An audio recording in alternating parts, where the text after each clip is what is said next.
Então, hoje a gente está aqui com a Aline, que vai falar um pouco para a gente sobre os critérios de avaliação do PISA. Então, eu queria passar para a Aline se apresentar e começar já a nossa webinar. Ok. Olá, meu nome é Aline, eu sou servidora do INEP e também gerente nacional do PISA no Brasil, conduzindo as atividades do PISA no INEP, junto à OCDE, a instituição que organiza o PISA. Pode passar, por favor, Mariana.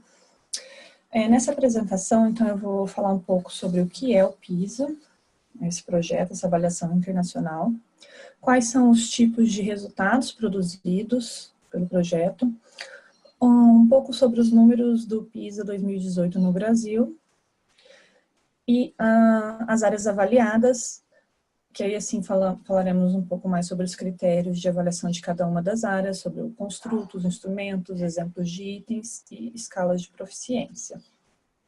Pode passar, por favor. Então, o PISA é um programa internacional de avaliação de estudantes. Ele é coordenado mundialmente pela OCDE, que é a Organização para a Cooperação e Desenvolvimento Econômico. No Brasil, a coordenação do projeto está a cargo do INEP, o Instituto Nacional de Estudos e Pesquisas Educacionais, Anísio Teixeira. O PISA é uma avaliação trienal de estudantes de 15 anos. A OCDE define essa idade, a etapa de 15 anos, considerando que, na maioria dos países participantes, essa é a idade em que se completa a educação básica, né, de maneira geral. Então, entre 15 anos e 3 meses e 16 anos e 2 meses, esse é o limite de idade para a seleção dos estudantes. No Brasil, participam os estudantes a partir do 7º ano do ensino fundamental e até a 3ª série do ensino médio. Então, esse é um projeto em que participam mais de 80 países e economias no mundo inteiro. Os resultados gerados a partir do PISA, né, são indicadores do perfil básico de conhecimento e habilidade desses estudantes, por meio dos testes cognitivos, as provas de ciências, leitura, matemática. Também são gerados indicadores dessas habilidades relacionadas a variáveis demográficas, sociais, econômicas e educacionais. Esses indicadores são gerados por meio de questionários aplicados aos estudantes, aos diretores de escola, aos professores. E também são gerados indicadores de tendências que acompanham o desempenho dos estudantes e monitoram os sistemas educacionais ao longo do tempo, considerando que o PISA é aplicado desde o ano 2000 e o Brasil participa desde essa primeira edição no ano 2000. Então, os resultados são comparáveis entre os países e ao longo do tempo. Então, é possível, o Brasil participou de todas as edições desde então. Então, temos resultados de proficiência ao longo de todos esses anos. Pode passar, por favor. 2018 foi a última, né, este ano tivemos a última aplicação do PISA no Brasil e no mundo inteiro, claro.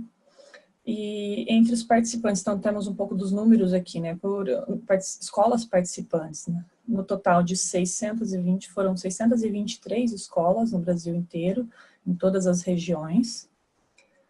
Dessas 623, 415 são escolas estaduais, 13 escolas federais, 117 escolas municipais e 78 escolas particulares.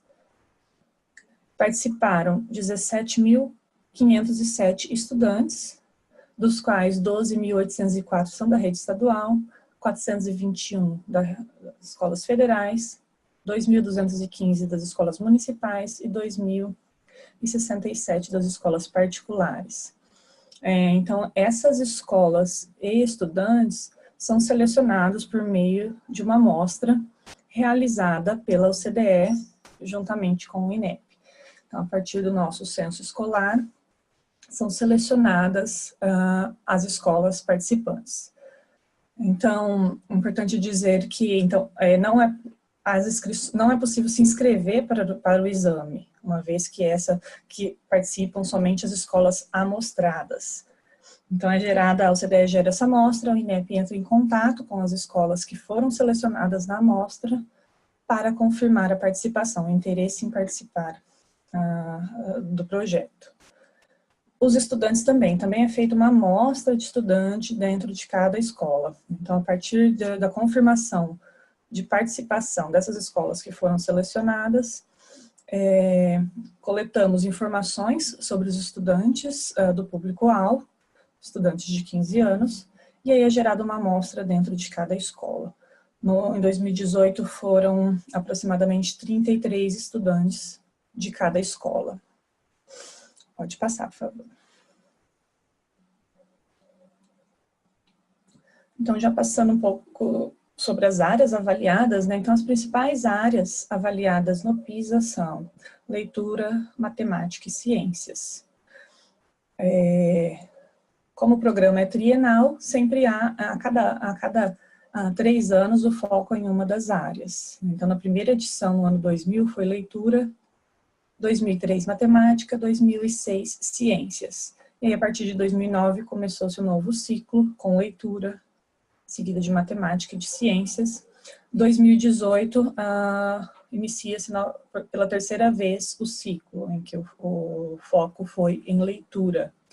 Então, uma vez que o PISA visa medir os conhecimentos e habilidades necessários para a participação plena na sociedade e na economia, esses conhecimentos evoluem. Então, a cada 9 anos, o PISA revisa suas matrizes de referência, os instrumentos. Então, em 2018, foi revisada a matriz de leitura e também foram elaborados novos itens para essa área. Com base, então, podemos observar uma evolução e a atualização do que significa leitura desde o ano 2000, depois 2009 e 2018, que nós vamos ver um pouco aqui quais são as habilidades, conhecimentos e habilidades avaliados em leitura neste ano. Além dessas 3 áreas principais, também temos a avaliação de letramento financeiro, que é um componente adicional do PISA. O Brasil participa desde 2012, então aplicamos essa prova em 2012, 2015 e 2018. E também há os domínios inovadores, então a OCDE busca cada edição incluir um novo domínio na avaliação. Então, tivemos resolução colaborativa de problemas em 2015, competência global em 2018. Então, atualmente, também a OCDE já está discutindo os novos domínios para as próximas edições do PISA, como principalmente o PISA 2021, que será a próxima edição, com foco na matemática. Pode passar, por favor. Os dados contextuais são coletados por meio de questionários. Então, são 3 tipos de questionários aplicados em meio eletrônico. Importante dizer também que a avaliação, né, ela é 100% eletrônica desde o PISA 2015, as provas são aplicadas por computador. E os questionários também eletrônicos, então o estudante responde a um conjunto de questionários, né, são 4 tipos: um questionário geral, um questionário de familiaridade com tecnologia, um questionário de assuntos financeiros e um questionário de percurso educacional. Todos esses são integrados em um único módulo que o estudante responde após a prova. Há também o questionário da escola, respondido por diretores das escolas selecionadas, e questionário dos professores. Então, em cada escola também um conjunto de professores responde a questionários. Então, tem questionário específico para o professor, em 2018, específico para o professor de leitura, né, o professor de língua portuguesa, e um questionário para professores, um questionário geral para os demais professores. E, além disso, também tem um questionário em papel, o questionário dos pais. Em 2018 foi a primeira edição em que aplicamos o questionário dos pais em papel. Pode passar, por favor.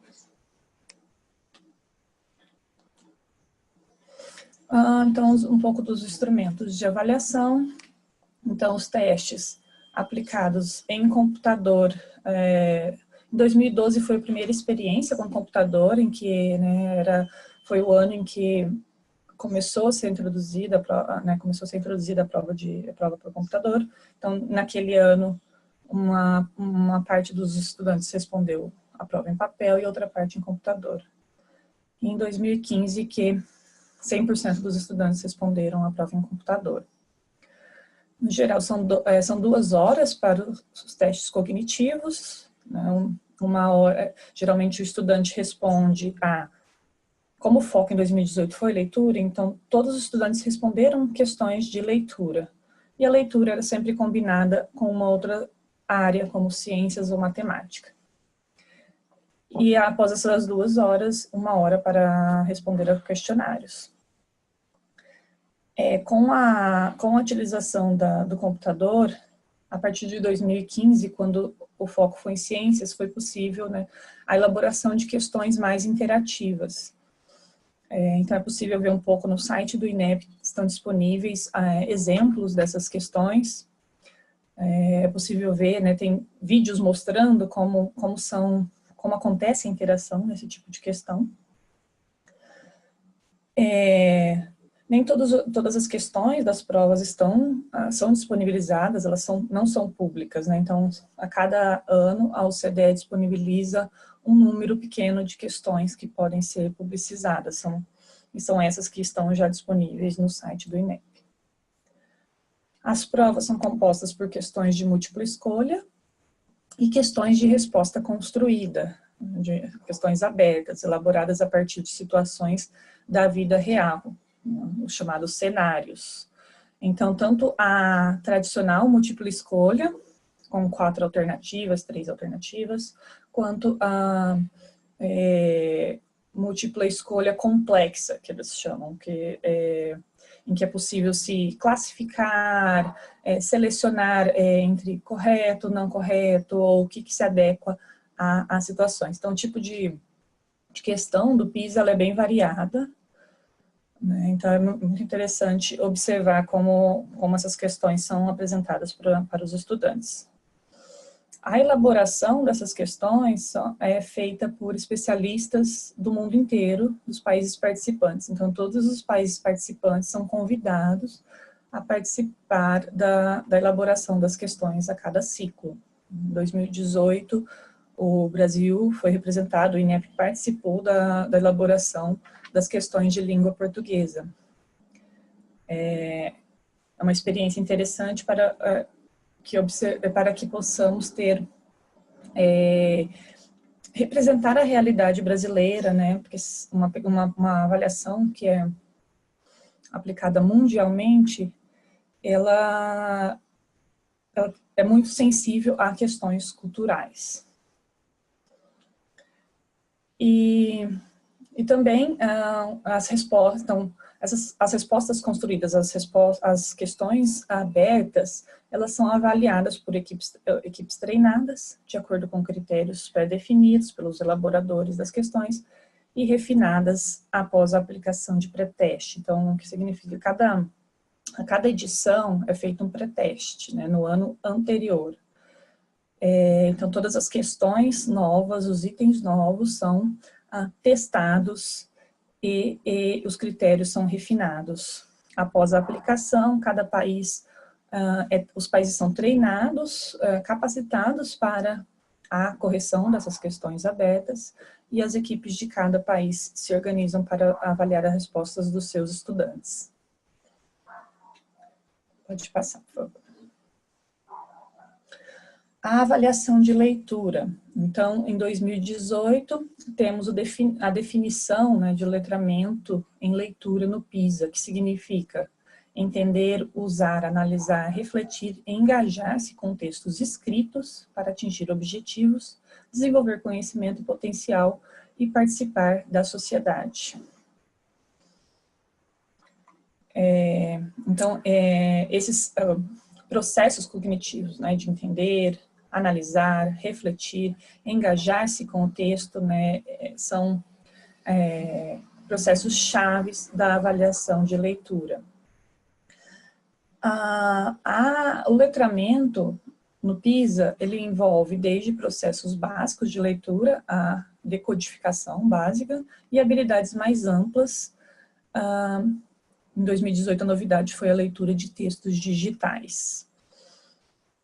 Considerando, então, que o PISA objetiva medir uma ampla gama de competências linguísticas e cognitivas, desde a decodificação básica, o conhecimento de palavras e estruturas linguísticas, até a integração de significados do texto ao conhecimento de mundo do leitor. Pode passar, por favor. Então, analisar e refletir sobre a veracidade de um texto e sobre as alegações e pretensões dos autores do meio onde o texto é disseminado. Então, esse é um ponto da maior novidade da avaliação de leitura de 2018, né, essa atualização da matriz, de modo a refletir a leitura, uma leitura mais atual, uma leitura em texto digital, a que o estudante está exposto. Então, o letramento digital, ele envolve a pesquisa de textos, o discernir sobre diferentes fontes de informação, avaliar a qualidade e a credibilidade da informação disseminada nas mídias. Então, esse é um foco importante da avaliação a partir da edição de 2018. Pode passar, por favor.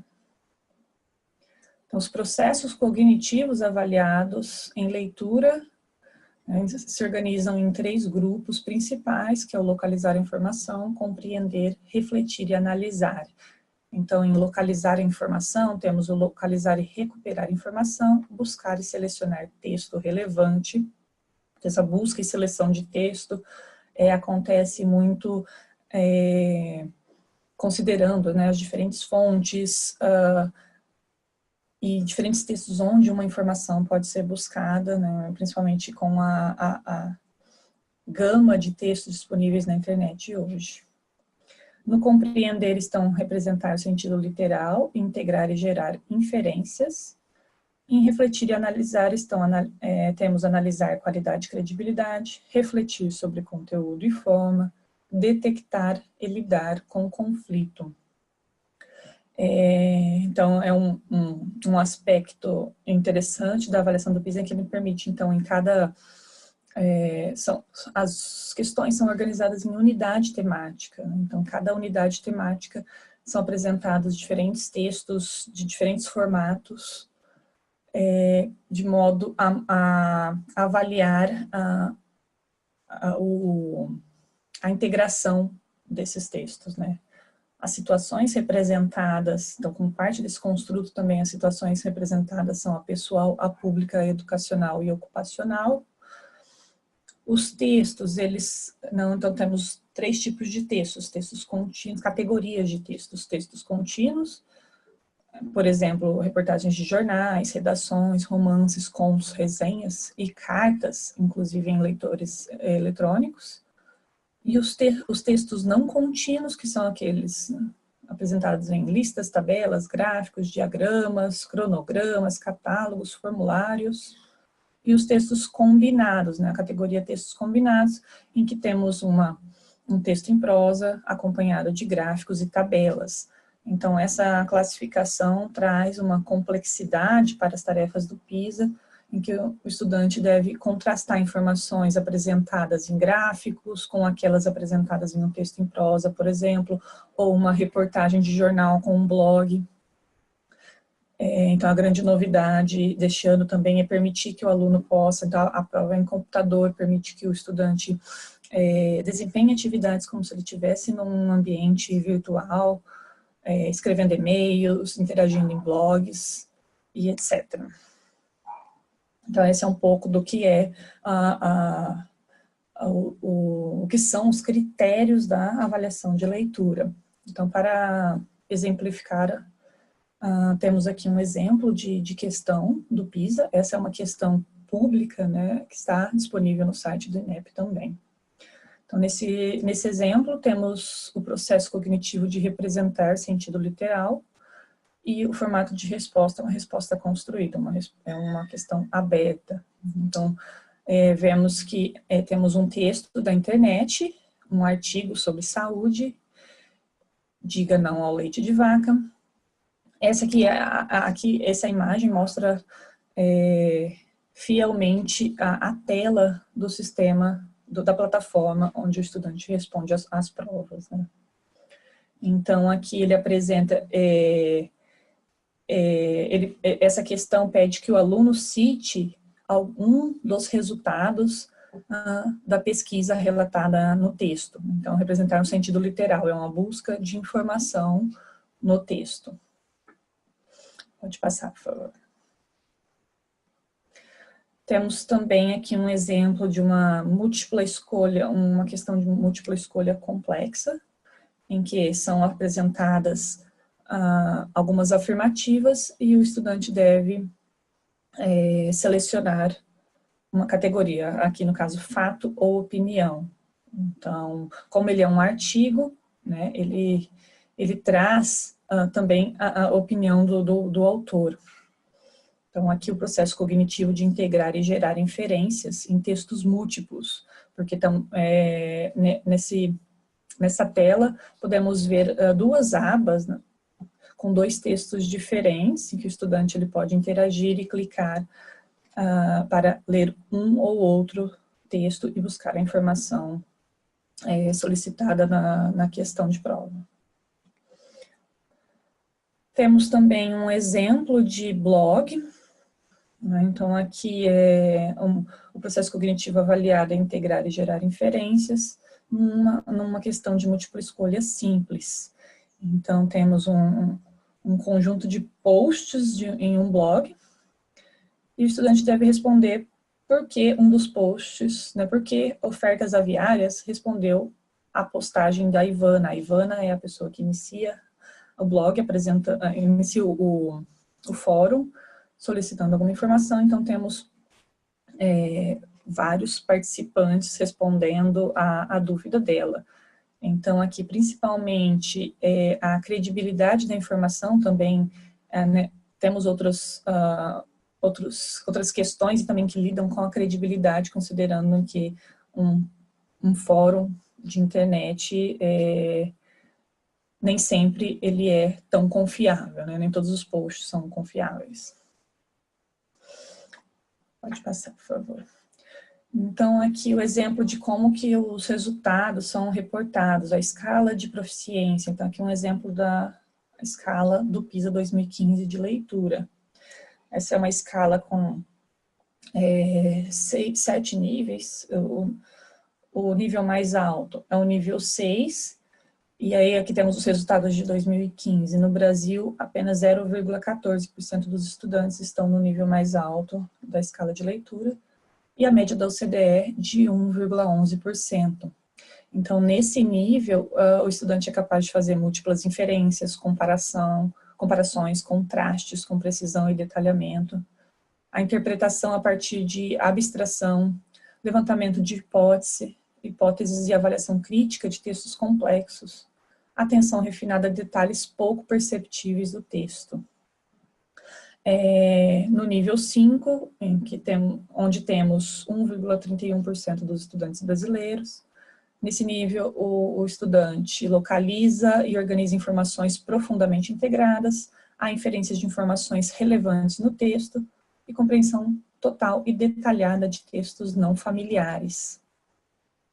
No nível 4, temos a localização e organização de fragmentos de informações integradas, interpretação de significado de nuances da linguagem, uso de conhecimento público e formal para levantar hipóteses ou analisar criticamente um texto. Neste nível, temos 6,36% de estudantes brasileiros. E aí vemos que nos níveis mais baixos, nível 3, no nível 3 temos 16,19% de estudantes brasileiros. Nesse nível, o estudante integra partes do texto para identificar a ideia principal, faz correlações, comparações, fornece explicações de características dos textos. E nesse nível estão textos de uso cotidiano, então aqueles que fazem mais parte do uso do estudante. Diferentemente daqueles textos representativos do nível 6, que são textos menos familiares ao estudante. No nível 2, então aqui temos um grande percentual de estudantes brasileiros, 25% no nível 2. Nesse nível, o estudante é capaz de localizar um ou mais fragmentos de texto, reconhecer a ideia principal do texto, fazer inferências de nível baixo e fazer também correlações entre o texto e o conhecimento de mundo dele. Pode passar, por favor. E aí o nível 1, que se desdobra em nível 1A e 1B. Então aqui também temos um grande percentual de estudantes brasileiros nessas faixas. Em que nessas faixas há localização de fragmentos de texto, ou um fragmento de informação bastante explícita no texto. A informação ela é evidente no texto, há um mínimo de informação concorrente. Então, aqui essas escalas são interessantes para observarmos até em que nível, quais são os processos cognitivos que nossos estudantes são capazes de desempenhar e aqueles em que ainda precisamos desenvolver para que o Brasil tenha maior representatividade nos níveis mais altos da escala. Essas escalas, elas estão... Aqui é um resumo, né? É possível ler a escala completa no relatório do PISA 2015, então também no site do INEP estão disponíveis os resultados, todos os materiais produzidos em relação ao PISA no Brasil estão disponíveis no site do INEP.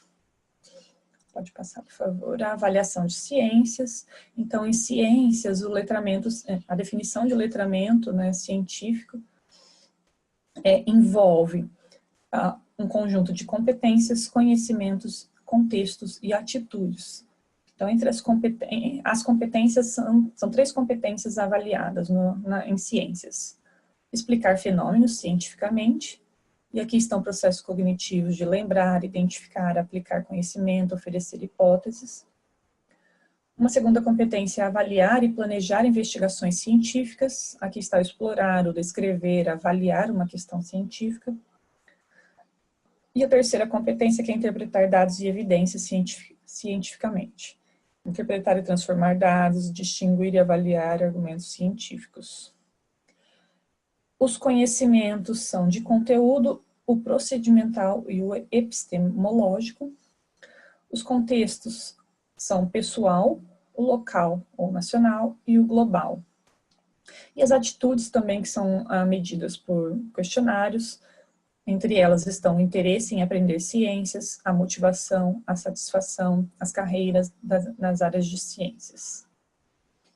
Pode passar, por favor. Então, aqui vemos um pouco como que essas características da matriz de ciências do PISA estão relacionadas, né? Então, a partir do contexto, os contextos exigem que os indivíduos demonstrem certas competências e a demonstração dessas competências dependem de atitudes e conhecimentos. Então, entre as atitudes estão o interesse, a valorização da investigação científica, a responsabilidade ambiental, em integração com os conhecimentos, conceitos e conteúdos, procedimentos da área de ciências.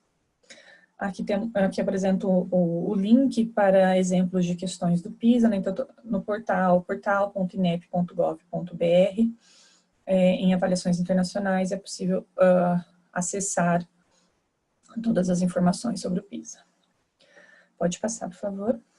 Aqui um exemplo de questão de ciências. Essa questão, ela avalia a competência de explicar fenômenos cientificamente, o conhecimento de conteúdo sobre os sistemas vivos.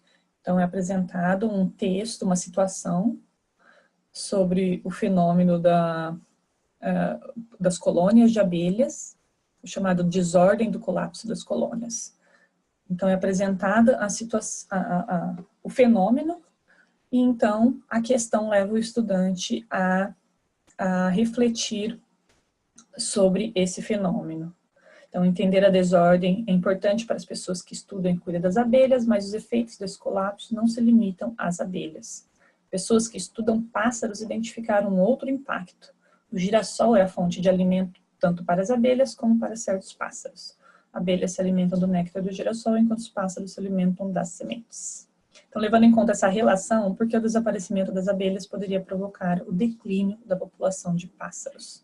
Então, aqui o estudante precisa compreender essa situação e utilizar os seus conhecimentos sobre esse fato para desenvolver a sua resposta. Pode passar, por favor.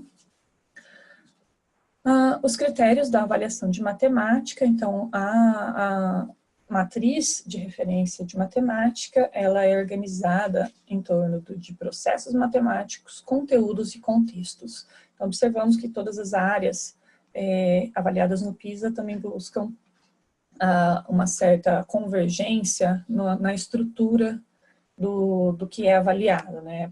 Em processos cognitivos, competências e também conteúdos e contextos que aparecem em todas as áreas. Então, os processos matemáticos, entre eles estão formular situações matematicamente, empregar conceitos, fatos, procedimentos e raciocínios matemáticos, interpretar, aplicar e avaliar resultados matemáticos. Os conteúdos são mudanças e relações, espaço e forma, quantidade, incerteza e dados, e os contextos são o pessoal, ocupacional, social e científico. Então, essas três características também são integradas a fim de medir os conhecimentos de matemática. Então, aqui um exemplo de questão de matemática. Esse exemplo é ainda em papel, né, quando a prova ainda era aplicada em papel, porque desde 2012 não tivemos novas questões elaboradas ou novas questões elaboradas para a plataforma para ser aplicada em computador. Então, esse exemplo ainda está na prova em papel. Então, aqui é apresentado uma situação de compra de um apartamento, temos a planta de um apartamento, e aí a questão pede que o aluno, né, apresente um método eficaz para a medição da área do apartamento. Então, aqui vemos que o objetivo da questão é usar a razão espacial para mostrar num plano o número mínimo de dimensões laterais necessárias para determinar uma área de chão. O domínio matemático, no conteúdo de espaço e formas, no contexto pessoal, o processo cognitivo aqui é o formulário. Pode passar, por favor. A avaliação de letramento financeiro, que é esse componente adicional, da qual o Brasil tem participado há um tempo. Então, em letramento financeiro, são avaliados os conteúdos de dinheiro e transações, planejamento e gerenciamento de finanças, risco e recompensa e cenários financeiros. Os processos cognitivos avaliados são identificar informação financeira, analisar informação em contexto financeiro, avaliar questões financeiras e aplicar conhecimento financeiro nos contextos de educação e trabalho, casa e família, individual e social.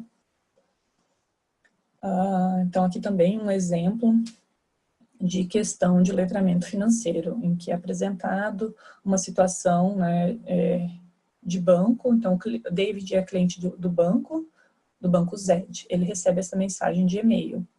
Prezado cliente do Banco Zed, ocorreu um erro no servidor do Banco Zed, seus dados de acesso à internet foram perdidos.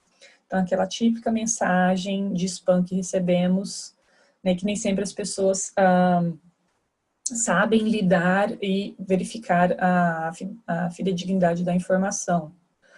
Então, aqui a questão, ela pede que o estudante diga se a afirmação é um bom conselho ou não. Então, ele deve selecionar o sim ou não. Né, como, por exemplo, responder a mensagem de e-mail e fornecer seus dados bancários pela internet. Então, isso é um conselho? É um bom conselho para o cliente do banco? Responder a mensagem de e-mail e pedir mais informações? Contatar o banco para saber sobre a mensagem de e-mail? Se o link é o mesmo que consta no endereço eletrônico do seu banco, clicar no link e seguir as instruções. Né? Então, é uma situação bastante real em que todos nós somos expostos. Então, o objetivo aqui é que o estudante esteja mais preparado para lidar com com as questões financeiras, que vemos que é algo tão importante atualmente. Todos os resultados dessa avaliação de letramento financeiro também estão disponíveis no site do INEP, no site da OCDE, também um relatório bastante completo sobre os resultados dessa avaliação. Bom, então aqui, assim, eu tentei trazer um pouco, de maneira resumida, as informações do PISA, as informações de cada área, os critérios de cada área. Mais informações também podem ser obtidas juntamente ao INEP, também coloco-me à disposição para dúvidas, né? Temos também, não consta aqui, mas o e-mail do PISA, que é pisa@inep.gov.br. Também sempre estamos atendendo o público por meio desse e-mail. E eu gostaria de agradecer a oportunidade de falar um pouco mais sobre o PISA, porque realmente é necessário que as escolas, professores, alunos conheçam mais sobre essa avaliação e possam se engajar para que, né, tenhamos bons resultados e possamos trazer melhorias para a educação brasileira. Mesmo, era essa a nossa intenção mesmo, que a gente possa mesmo se engajar nisso, entender um pouco mais, né, de tudo isso, todos esses critérios, assim, para a gente poder preparar melhor os nossos alunos. Muito obrigada, viu, Aline? Foi muito importante ter você aqui. Eu aprendi bastante aqui assistindo a tua apresentação e agradecer a tua presença, a tua disponibilidade de estar aqui com a gente. Eu agradeço a oportunidade. Muito obrigada, viu? E até a próxima. Até a próxima.